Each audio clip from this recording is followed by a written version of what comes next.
I've given you this little handout. This one here. Yep. So what I've done here, when I look at this section between 4 and 7, chapters 4 to 7, there's this pattern that emerges. What Jesus says and what he does goes hand in hand. So there is the ministry is announced, which is what we've just been looking at. There are these deeds of healing and so on, and a centerpiece in this onion, you see the onion shape? The centerpiece is this table communion and his call of the disciples. And then there are other examples of this word and deed event unfolding.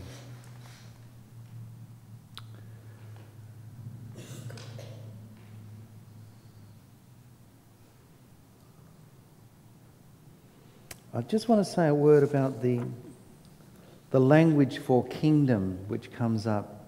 The Greek is basileia, and it's often translated as the reign or the kingdom of God. I don't find that language very helpful, particularly when I think of basileia as the encounter of God within a particular historical and cultural situation. That's what basileia is. It's this encounter with God within a particular locality, particular historical and cultural situation. And Walter Casper has written this. He says, "The thing which God alone can provide, which God ultimately is what is meant by the basileia of God. It involves the meaning of God's being God and Lord, which at the same time means the humanity of human beings and the salvation of the world, because it means liberation from the forces of evil which are hostile to creation." That's key. That's the point. So it's this liberation of the forces of evil which are hostile to creation. So it's not only the forces of evil that are hostile to human beings, but it's the forces that are hostile to creation, all of creation, which includes human beings. And it's the reconciliation in place of the implacable antagonism of the present world. That is the fundamental theme of Jesus' message. That's Walter Casper in a book from the 1970s called Jesus the Christ. So his point there is the basileia of God involves creation. And it's the release from this antagonism of the present world. So when I put that up, I think of the basileia as ecotopia. You've heard of utopia. I'm talking now about an ecotopia. So it's not only about humanity, but it's involved the whole of creation is an expression of the basileia of God, the kingdom, the reign of God. And so when I think of that, and then I put this up against what's happening in Luke's Gospel, then I think of the first part of the Gospel, which is Jesus' public ministry in Galilee. Galilee itself is the encounter with God's ecotopia. By the way, I didn't invent this word ecotopia. I stole it from another person whom I reference. So Josephus, who's the Josephus Flavius,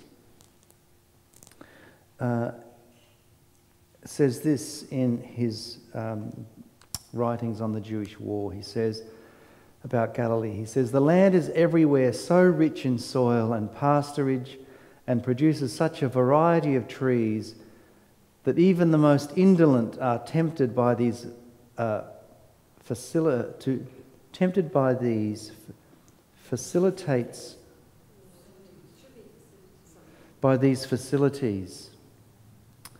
to devote them." So obviously he got it wrong in the Hebrew or the Greek. "By these facilities to devote themselves to agriculture. In fact, every inch of the soil has been cultivated by the inhabitants. In short, Galilee is entirely under cultivation and produces crops from one end to the other. So that's Josephus's advertisement about Galilee. So it's a very rich garden. So when I'm thinking of Jesus in Luke's gospel, in this part of the gospel, that I'm thinking of Jesus being in this part of the world and doing what he's doing. So what we were doing earlier this morning then, we've looked at the principles. Jesus' ministry is ecological. That the basileia is ecotopia. And hearing the gospel is legitimate in this way, it's necessary, and it shapes the way I think we teach and preach. I think it will shape the way we teach and preach and so on. I mean, once you tune into it, it's very hard not to tune into it. You know, some of us, I was brought up where God was always He, and then I went, did some work overseas, and I was at a university where language is gender inclusive, so I began to try to use language of God that was inclusive, and then discovered every time now I see the word He for God, my mind is reworking the language. You know, once you get kind of caught into it, it's hard not to stay with it, you know what I mean? I think the same thing occurs with really working ecologically with the text. So let me now come into this section of Luke's Gospel that I want to spend some time with. This section dealing with Jesus' ministry in the earthly garden that leads us to ecological responsibility. So the first thing I want to look at is in chapter 12 of this gospel. So if you've got your text there.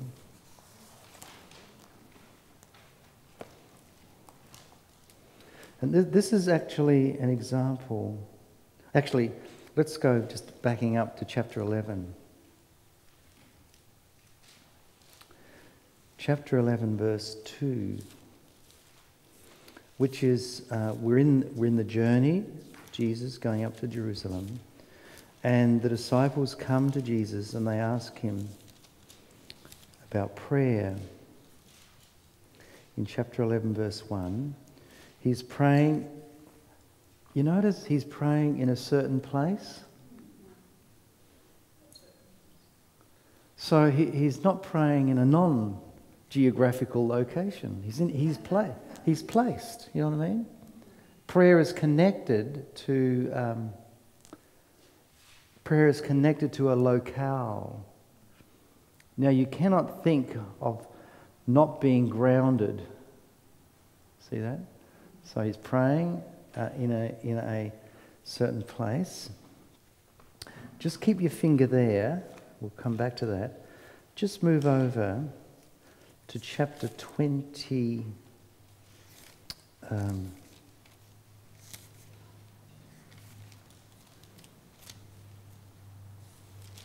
Chapter 22, verse 39.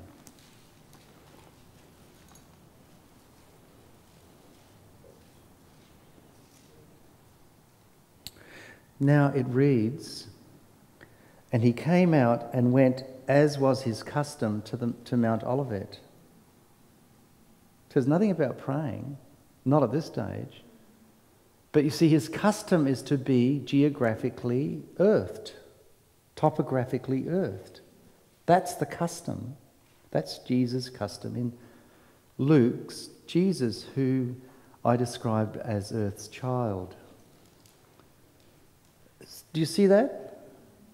So he came out and went, as was his custom, to Mount Olivet. So it's to the mount, that's the custom.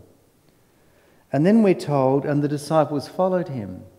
So in Luke's story, as they about to go into this moment of, Jesus goes into this moment of prayer, the custom is Jesus is going to this mountain, to this place, this geographical reality, and then the disciples are told, follow him. So let's go back to chapter 11.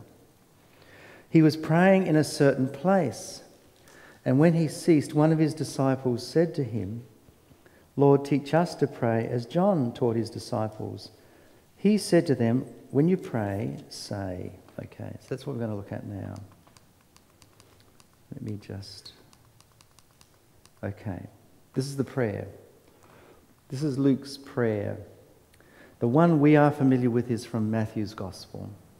One scholar years ago said, for those who know the difference between Luke's Our Father and Matthew's Our Father, you put them into a telephone box. There aren't so many, because it's very different. Father, praised is your name. May your basileia come. Give us each day our daily bread, and forgive us our sins, for we ourselves forgive all who are in debt to us, and do not bring us into testing. Now, it's possible to actually hear this prayer ecologically.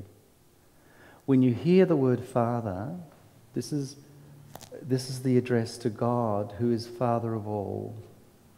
Not only of all human beings, but all of creation. So it's the prayer to God as Creator. Praised is your name. So it's praising God, who is Father of all creation.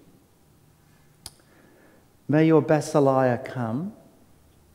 Basileia, ecotopia. So may may your presence come upon the whole of creation. May your being be. Give us each day our daily bread. Now, bread is a gift from the earth, barley bread, daily. So the source of the request is ultimately God, is the source of this. It's the prayer to God, the Creator God. And the prayer is asking God for the bread that is needed for each day. Now, bread is the gift of earth. So rather than having a rapacious, avaricious attitude, it's actually keeping the relationship between earth and God in balance. Is this clear, what I'm saying? And forgive us our sins, for we ourselves forgive all who are in debt to us. Now remember how I said the prayer, the gospel was primarily, though not exclusively, addressed to the wealthy. The wealthy are the ones who have people in debt to them. And the debt comes because of a lack of ability to have Earth's resources to provide the necessary needs in order to be without debt. So when you hear the word debt, we're not talking necessarily about moral fault, we're talking about rebalancing the demands made by the wealthy against the poor. So it's trying to balance out Earth's resources. In the ancient world, when you hear the word wealthy, a person is wealthy, the ancients immediately equated that with greed. A person would not become wealthy because it's a limited good economy. There's only so much the pie that can be that was available. So when somebody became wealthy, it meant that somebody else became poor. So the fact that people are in debt is because of the actions of those who are wealthy. Now, I mean, we know wealthy people today who aren't bad people. There are wealthy people we know, and wealth is neither good nor bad. But in the ancient world, the way of coming to wealth was at the expense of those who were poor. So it was the way of using Earth's resources, accumulating Earth's resources, meant that some people would actually go into debt because they didn't have Earth's resources to respond to what was needed. If we extend that back to the personality of Earth, right? In the text you showed us from Josephus, he is already showing us ecological degradation. Because when you use every inch, what becomes poor is the land. Yes, that's right. That's where the wealth came from. That's right. And and then the last one is, and do not bring us into testing, which is which the image of testing we have already is from the story of Jesus. So can you see how this is an ecological prayer? It's not just a prayer about me and God. So is there a sense in that, and this is about talking about wealthy and poor, that if you have amassed more than you need, then you are exploiting the creation? And in Luke's Gospel, what do you have to do with that? Let go of it. Give it away. In the Sermon on the Plain, where in Luke's Gospel there's a Sermon on the Plain, in Matthew's Gospel there's a Sermon on the Mount. We're so used to the Sermon on the Mount, we forgot about the Sermon on the Plain. Of course, literalists have problems with it. People who read the Gospels literally, was there a Sermon on the Plain or was there a Sermon on the Mount? Well, if you go to Galilee, there's actually a ledge halfway up, and that's exactly where it all happened. But in the Sermon on the Plain, Jesus is dealing with loving your enemy. Now, there's a whole interpretation around this which is misunderstood, in my opinion. But one of the things Luke talks about is do good, lend to those who ask for you. If someone takes your cloak, give them your shirt as well, because if you do that, it's actually disarming them totally.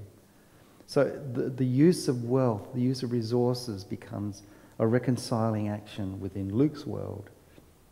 So it's how to actually be a disciple when one has possessions. So I just wanted to spend just a moment with that one. And then when we come over into chapter 12, we are actually into a kind of a whole section in the Gospel dealing with wealth. So here it is in chapter 12, verse 16 to 21. So, here's the lead-in. One of the multitudes said to him, "Teacher, bid my brother divide the inheritance with me." Okay, Dad's dead, and my brother seems to have got all the goods. Tell him to share it. Okay, the key question. Jesus says, "Human one, who made me a judge or divider over you?" So he said to them, "Take heed and be aware of all covetousness. For a human being's life does not consist in the abundance of possessions." Now this would be very strange in a world where social status was prized and wealth actually was so important, because the more wealth you had, the more important and the more honour you gained by people around you. So this is cutting through that social practice of wealth and status.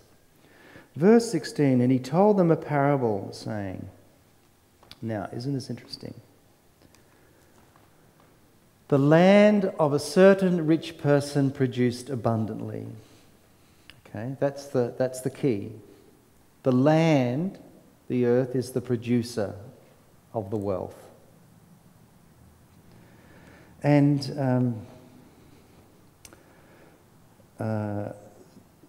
he thought to himself, what shall I do? For I have nowhere to collect my crops. See how it's changed? It's gone from earth to him. And This language of both collect, sunatso, and crops, karpos. So it's not about, is it about storing, which is what some translations have, store my crops, or is it about collecting, which is another meaning of that the word, the Greek. So he has nowhere to collect everything. So it's this possessiveness is what's being underscored. And it's about the karpos, the crops, which is translated here as crops. It's about fruit, the fruit of the earth. Earth's fruits have now become his fruits, in other words. And so then he says, I will do this. I'll pull down my barns, build larger ones, and there I will store all my grain and my goods. Okay, so in other words, he's clenched earth's gifts and made them his. These are now his. And I shall say to my soul, soul, you have many goods laid up for many years. Take it easy.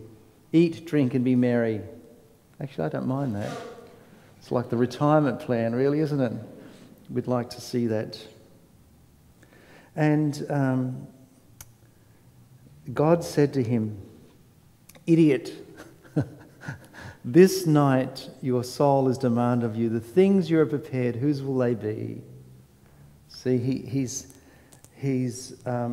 what he's done is he's denied the rightful relationship to the earth and denied the relationship that God has to the gifts of the earth. And then verse 21 is the key teaching. So it is with those who lay up treasures for themselves but are not wealthy towards God. So you remember that one of those temptation, one of the principles out of that temptation was the relationship to God was key in enabling, re-establishing and ensuring that one's relationship to earth was important. And then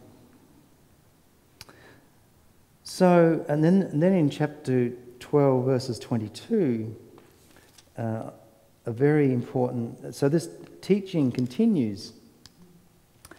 For this reason I tell you, don't be anxious about your life, what to eat, nor about your body, what to wear. Life is more than food, and the body more than what you wear. Consider the ravens that neither sow nor reap. They have neither storehouse nor barn, and God feeds them.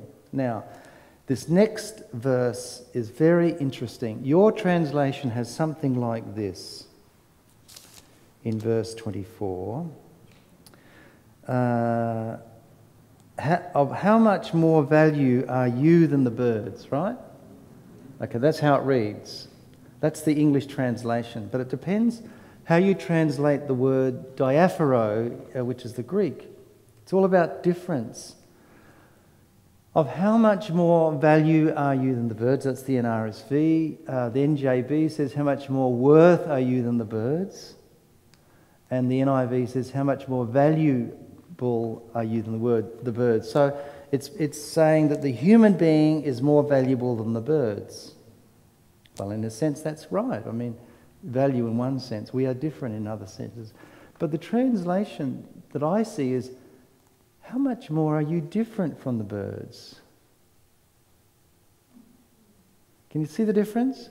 One is of value, you're more important than the birds. The other one is saying, if God treats the birds like this, God's going to treat you like this.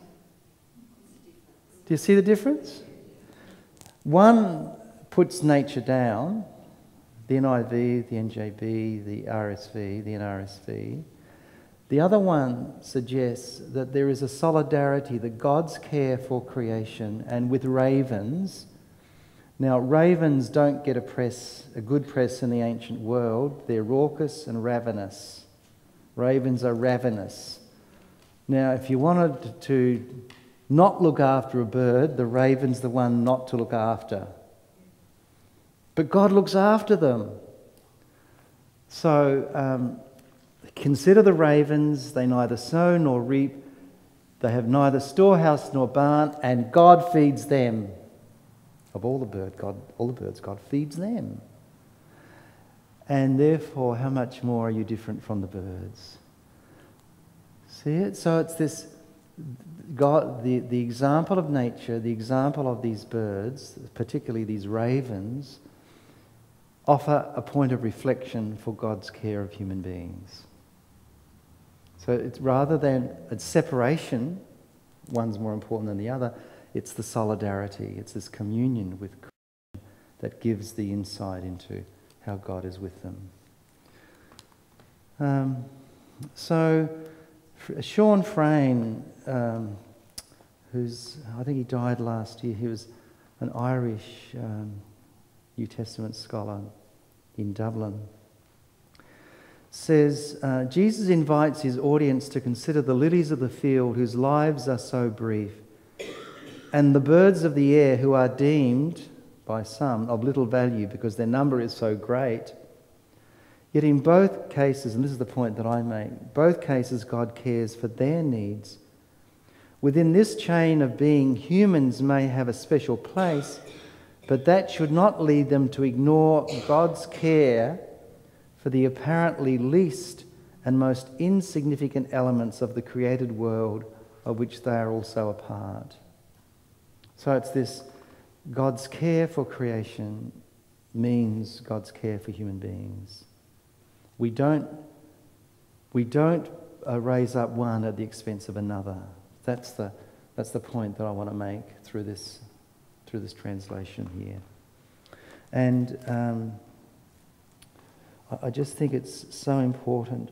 And then the other one carries on from this in 12:33 and 34, where Jesus says, "Sell your possessions and give alms. Make for yourselves purses that do not grow old, treasure that does not fail in the heavens, where neither thief approaches nor moth destroys, for where your treasure is, your heart will be also." So he's not saying, Jesus is not saying to the householders of Luke's community, get rid of everything. Not saying that. Divest yourself of everything. What Jesus is saying, sell your possessions. So do not accumulate to the point that others go without. It's this accumulation of the extra that is not needed that needs to be released. So that's why. So you can if you're a wealthy person, you can hear this. Give alms. Well, you can only give alms if you've got alms to give. Make yourselves purses that do not grow old, and so on. So the treasure is this relationship to God. So it gets back to one of those ecological principles I mentioned earlier. So the disciples' orientation then is towards the ecotopia, to the reign of God within creation that becomes established. And I just want to move to another little text. There's chapter 13, verses 6 to 21. Do you have this, Sonia? Okay. So there's the parable of the fig tree, which I want to come to, which I think is really interesting. Then you have the healing of the disabled woman who's bent down. She's bent down towards the earth. And then the parables of the mustard seed and the bread, the leaven. And both of these, this is the onion thing, the outer frame to the centerpiece. But I just want to look at the first one, the parable of the fig tree. So, chapter 13, verses 6 to 9. And he's told this parable. A man had a fig tree planted in his vineyard. Fig tree in a vineyard. Fig tree in a vineyard. And he came seeking fruit on it and found none. And he said to the gardener, or the vine dresser, as the translation here has. Okay. See here, this is my translation. See here, for 3 years I've come looking for fruit on this fig tree, and still I find none. Cut it down. Why should it use up earth? Literally earth, gay is the Greek. The translation here is, why should it use up the ground, the soil? But the Greek is gay. It's about the earth. So you get at a literal level, you think he's actually advocating for earth, right? Why should it use up earth? But the fact that he's looking for fruit on it and it's not fruitful, it therefore is not doing its job, and it's therefore wasting earth, so he could actually change the fig tree and put something else more valuable, perhaps another vine which will produce. So what purports to be advocacy for the earth camouflages greed. Do you get it? Okay. So the gardener says, Sir, leave it this year as well, until whenever I dig around it and manure it, at least it may bear fruit in the future. If not, you will cut it down. Now the translation here says, let it alone, sir, this year also, till I dig about it and put on manure. And if it bears fruit next year, well and good. But if not, you can cut it down. And that's not what the text is saying. The text is saying something different.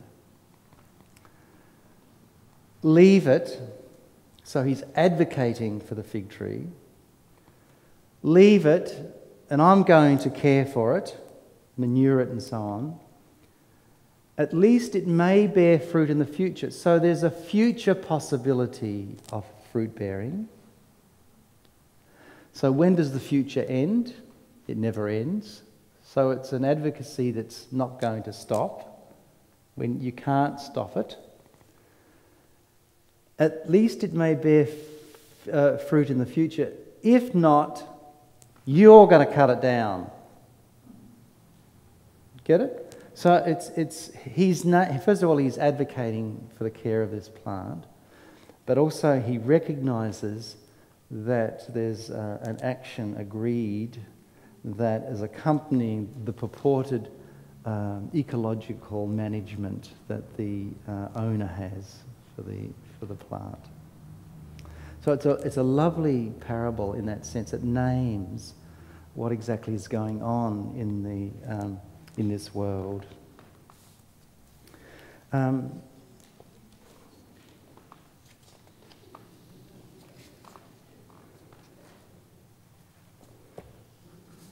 Okay. I just want to... There's one story... Sorry? Are we okay? Are you feeling a little guilty?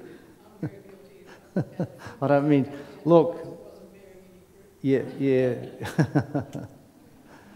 What can I say? I'm into non-producing of guilt, so... I just want to go... Pardon? You're not clear? About Verse 9. I mean, are we saying the future is open-ended? Yes. With God? Yes. Okay. So the possibility of fruit... Eschatological. Yeah. Things. But more than eschatological, pragmatically he's saying, I'm really wanting to protect this plant. Yes, I'm going to nurture. Yeah. But... Yeah, that's right. You're going to impose your will at the expense of this tree. That could happen. Yeah, and we've seen this in our societies, don't we? In what happens in our earth, the way that things occur because of people's... I just want to back up to a... The worst form of greed we had was the burnside tree, the gum tree. Oh, yes. Those shops didn't want to be in the middle of Yeah. the village, Yeah. and therefore built all around that It makes me really angry that that tree died, you know. Yeah. It was such greed, Yeah. you know. They couldn't put a dress shop somewhere else. They had to put it in the village where all the money is, where all the other shops are, and build it around a tree. So you're writing to this parable. No, I'm not, because we cut down a cherry tree. No, but your advocacy, your spirit of advocacy corresponds to the spirit of advocacy for the gardener. I said it every time I drove past. I said, greed.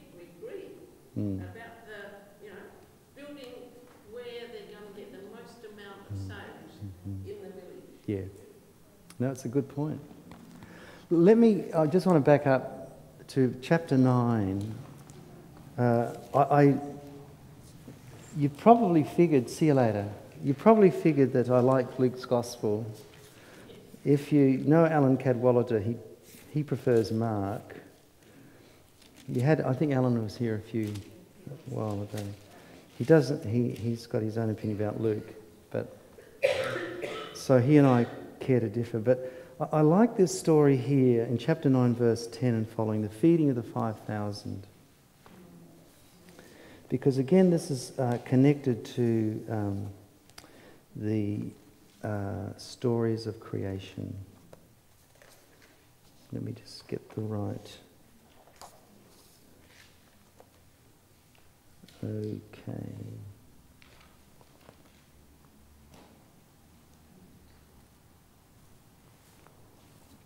Here we go. Right. So, this is verse 10. On their return, the apostles told him what they had done. So they've just been on mission. They've come back. And he took them and withdrew apart to a city called Bethsaida. Did I say something wrong? No, I just never seen it before. It's a city, okay? A city of Bethsaida. When the crowds learned it, they followed him, and he welcomed them and spoke to them of the basileia of God and cured those who had need of healing. By the way, oh yeah, that's okay, yeah. Now the day began to wear away, and the 12 came and said to him, "Send the crowd away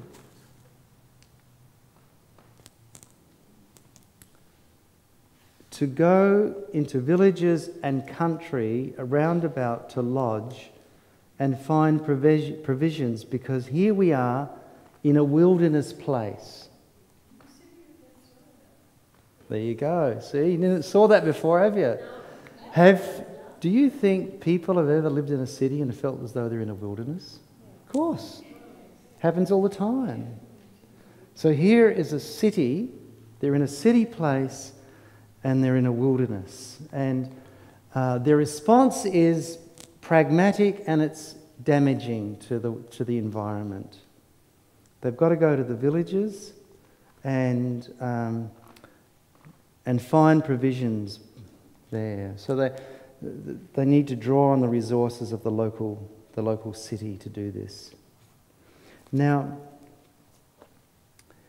Jesus' response is, he said to them, now my translation here has, "You give them something to eat." Okay? The Greek reads like this: "You give to them yourselves to eat." Now you could translate that as, "You give them something to eat yourselves," or you could translate it as, "You give to them yourselves to eat." You are, then, the response to the hungers of these people. So, and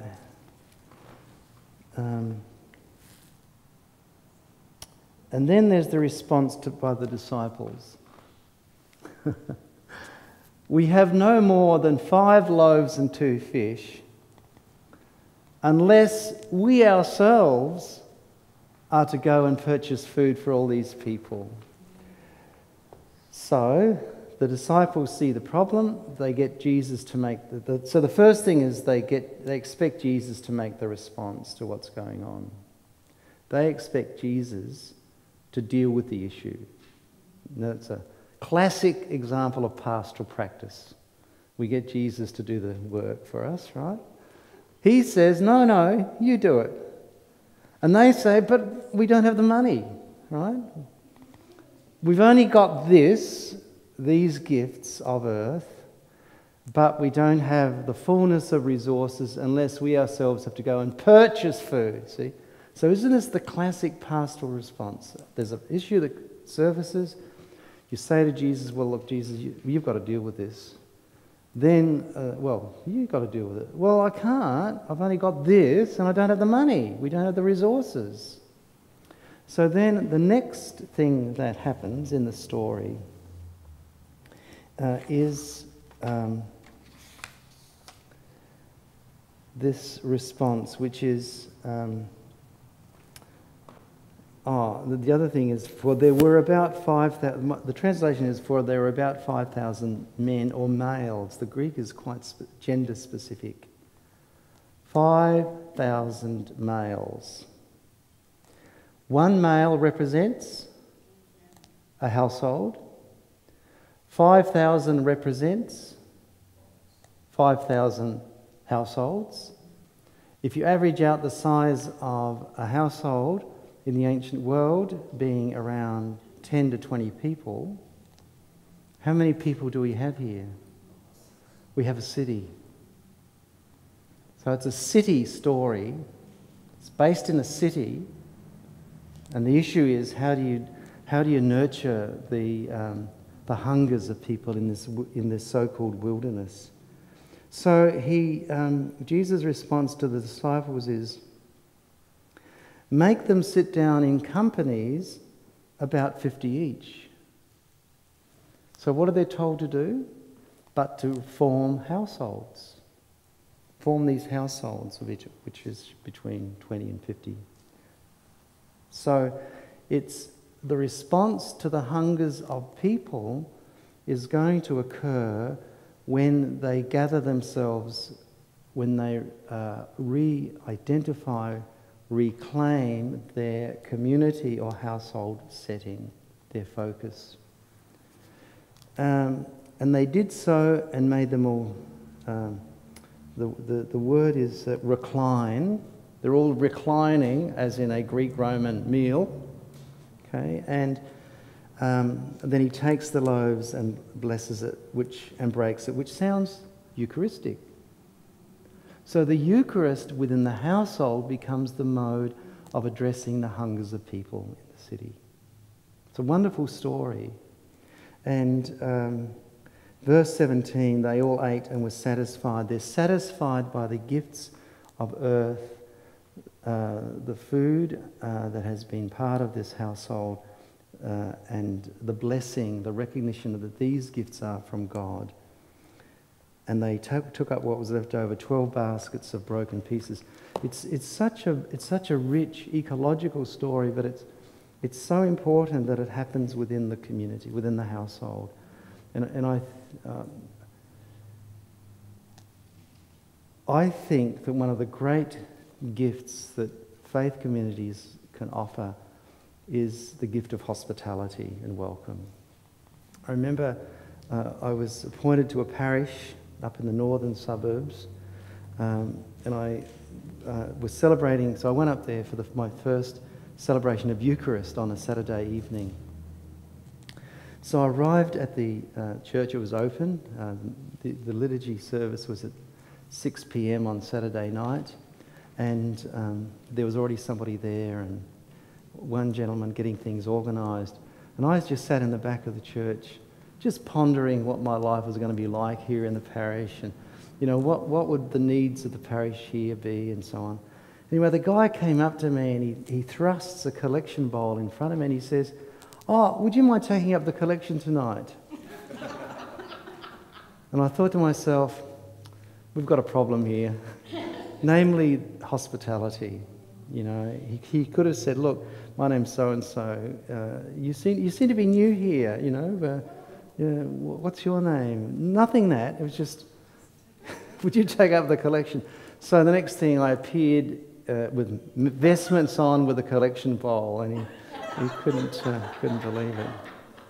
But I've experienced that so often, being in a Catholic community, and I've just felt anonymous. You know, sometimes I just go away feeling no one's talked to me. You know, so I think this thing of reclaiming the household, not literally, but in terms of its welcome, is so important.